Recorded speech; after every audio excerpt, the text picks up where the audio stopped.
S'il y a bien un jeu qui nous rappelle l'enfance, c'est bien la cocotte en papier.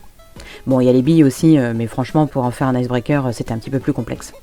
On t'a prévu un modèle de cocotte dans lequel nous avons déjà décidé un certain nombre de questions pour permettre le début de l'inclusion. Il suffit de le découper et de le plier dans la façon dont nous l'avons prévu. Pour le jeu, il va falloir être minimum 2 personnes. Ça marche avec des grands groupes naturellement, ça marche même encore mieux avec des gens qui ne se connaissent pas du tout. On présente la cocotte à la personne en face de nous, on lui demande un chiffre.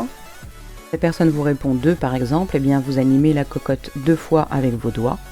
Vous lui présentez les dessins correspondants, elle fait le choix de l'un d'entre eux et vous lui posez la question qui est écrite juste en dessous.